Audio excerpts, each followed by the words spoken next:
quand la tristesse arrive, je sais tu es là, toujours près de moi. Bon samedi, bienvenue à votre émission de la Victoire de l'amour. J'espère que vous allez bien ce matin, comme on le fait tous les samedis. On rejoint notre petite sœur sourire à nous, Sœur Angèle.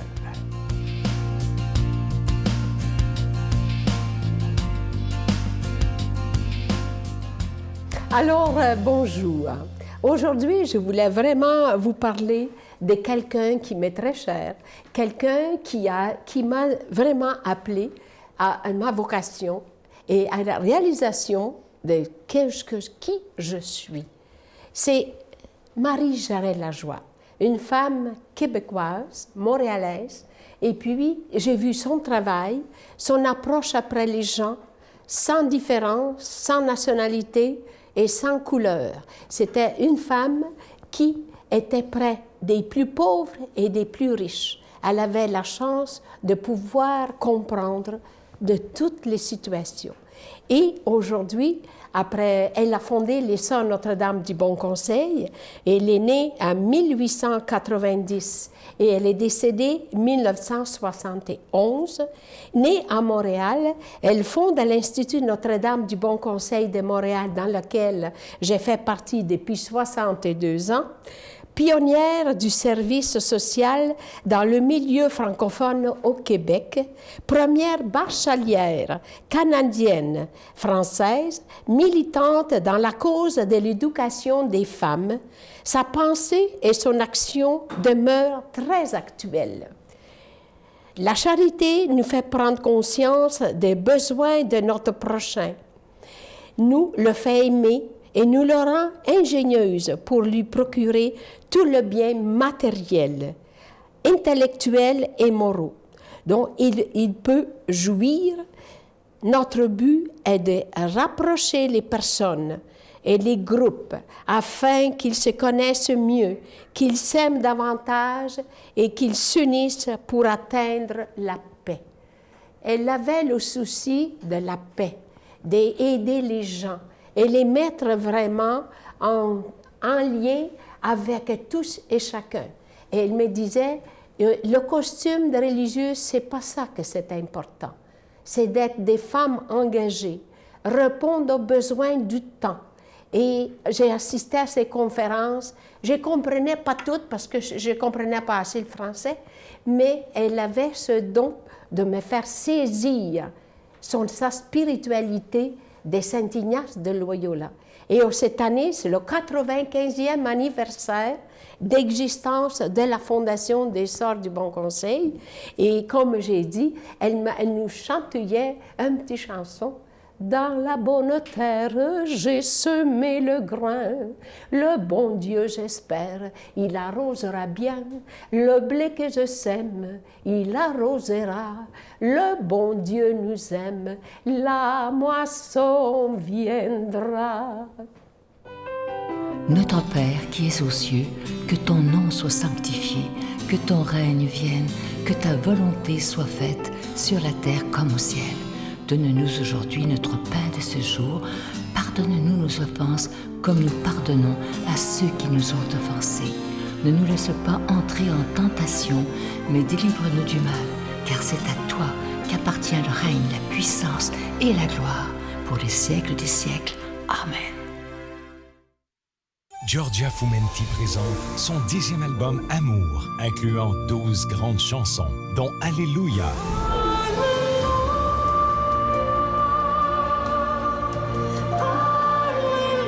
Si Dieu existe.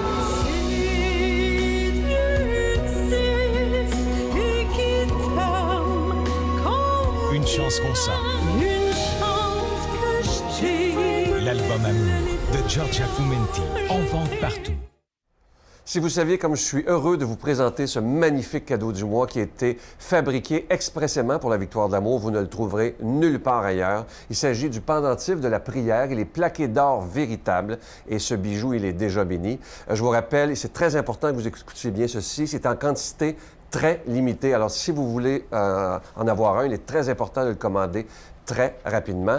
Je vous rappelle que c'est avec un don de 25 $ et si vous en voulez deux, avec un don de 40 $ parce que ça se donne vraiment bien en cadeau. Je vous donne l'adresse, la Victoire de l'amour, casier postal 120, succursale Boucherville à Boucherville, J4B 5E6, je vous la redonne. La Victoire de l'amour, casier postal 120, succursale Boucherville à Boucherville, J4B 5E6. Également par téléphone, par carte de crédit du lundi au vendredi de 8h30 à 16h30 dans le 514-523-4433, 523-4433 ou sans frais, le 1-888-811-9291, 1-888-811-9291 et aussi sur notre site Internet. Vous savez que c'est une façon très sécuritaire et extrêmement rapide de faire votre don, le www.lavictoiredelamour.org. Alors, je vous rappelle, ce magnifique cadeau du mois, vous le trouverez nulle part en magasin. Il a été fabriqué par un artisan du Québec. C'est le pendentif de la prière. Il est plaqué d'or véritable et déjà béni. Et je vous rappelle que c'est évidemment avec un don de 25 $, mais que c'est en quantité très, très limitée. Quand il n'y en aura plus, il n'y en aura plus. Alors, si vous le voulez, commandez-le très rapidement et regardez comment il est beau. D'après moi, c'est un des plus beaux cadeaux depuis très, très longtemps. Merci de tout cœur de votre grande générosité.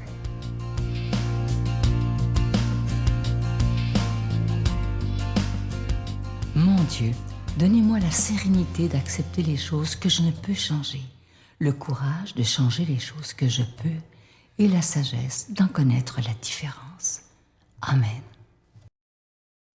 Aujourd'hui, la parole de Dieu est proclamée par quelqu'un qu'on apprécie beaucoup. Il est pasteur à Trois-Rivières, le révérend Joël Lapierre.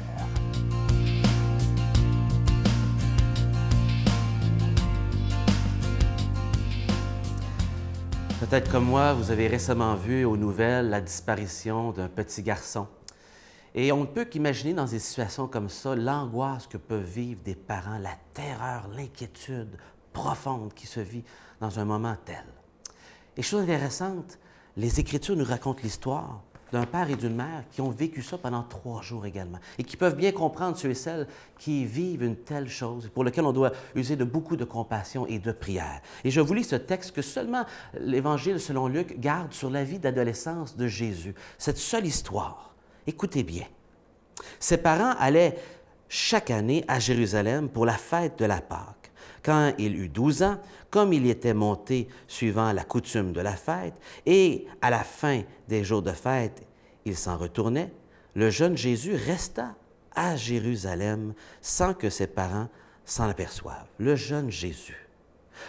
Pensant qu'il était avec leurs compagnons de route, ils firent une journée de chemin avant de chercher parmi leurs parents et connaissances. Ne l'ayant pas trouvé, ils retournèrent à Jérusalem en le cherchant.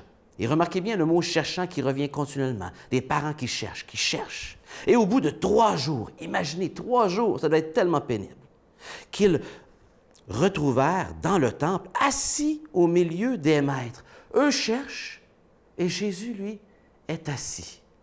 Ça nous donne déjà ici une partie du message. Eux cherchent, Jésus, lui, il est paisible. Il sait pourquoi il est là et quel est son rôle. Avec les maîtres, il écoute et les interroge.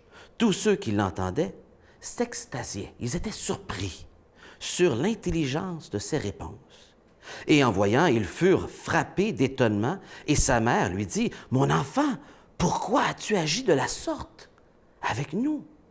Vois ton père et moi, nous te cherchons, tout angoissés. » Et il leur dit, « Pourquoi donc me cherchez-vous? Ne savez-vous pas qu'il me faut être chez mon Père? » Ouf! Des paroles à réfléchir. Mais eux ne comprirent pas ce qu'il leur disait. Puis il descendit avec eux pour aller à Nazareth.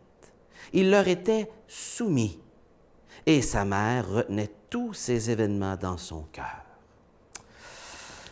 Quelle histoire! 3 jours. Et c'est intéressant, le mot utilisé ici pour l'angoisse que Marie exprime, c'est un mot qui est utilisé plus tard dans le même évangile pour décrire les sentiments de cet homme que Jésus parle lorsqu'il parle de cette histoire du Lazare et du riche, et cet homme qui se retrouve après la mort en enfer, littéralement. Et c'est Jésus qui en parle, pas moi, et qui décrit la souffrance de cet homme qui demande une goutte d'eau pour le soulager de ses tourments.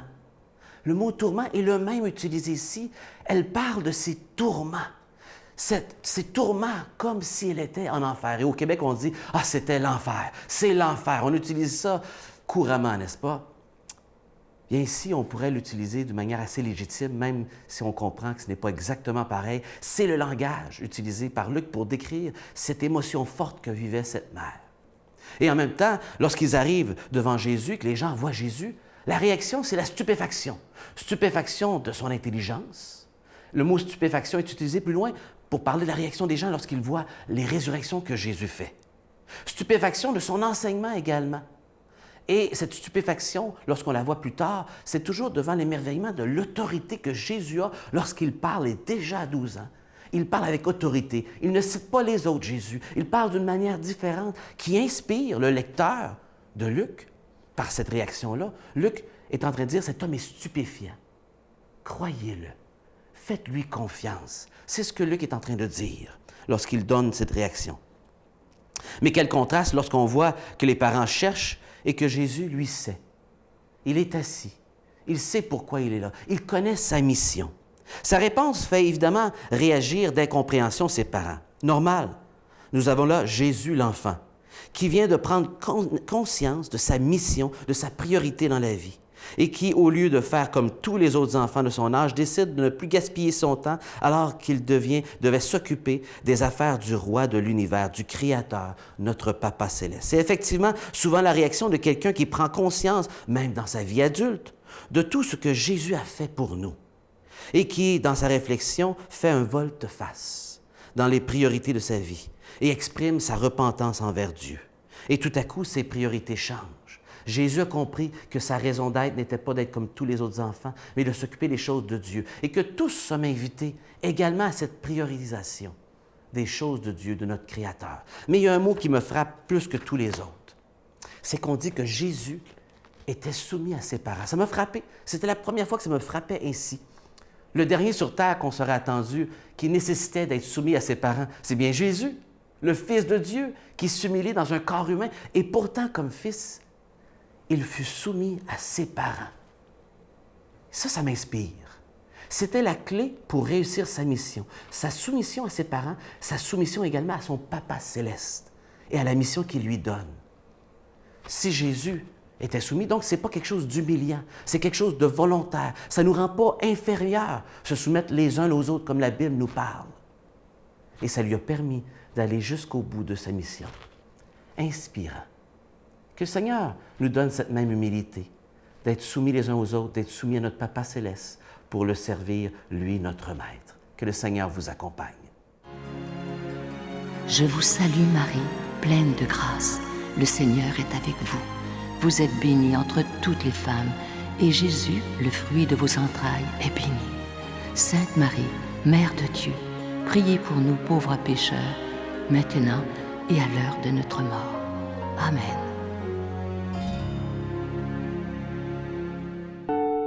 Je continuerai à croire, même si tout le monde perd espoir. Je continuerai à aimer, même si les autres parlent de haine. Je continuerai à construire, même si les autres détruisent. Je continuerai à parler de paix, même au milieu d'une guerre. Je dessinerai des sourires sur des visages en larmes et je tendrai les bras à ceux qui se sentent épuisés. Oui, je continuerai à croire. Je vous invite à ne pas manquer demain l'émission extraordinaire avec Marcel Quintal qui a fêté ses 100 ans le 5 juin dernier. Je vous disais hier qu'elle avait une bonne santé. Et ce que j'ai oublié de vous dire, c'est que dans les 100 ans, elle a eu des problèmes de santé, dont 3 crises cardiaques, imaginez. Et elle est toujours debout, en pleine forme et heureuse de vivre. Écoutez bien demain. Vous allez voir, c'est des perles qu'elle nous a données. Alors demain, à 5h30 le matin ou à 12h30 sur le réseau TVA. À demain. Bye. Moi, votre médecin, je donne des pilules, je donne des conseils. Mais lui, il est le maître de la vie et du temps.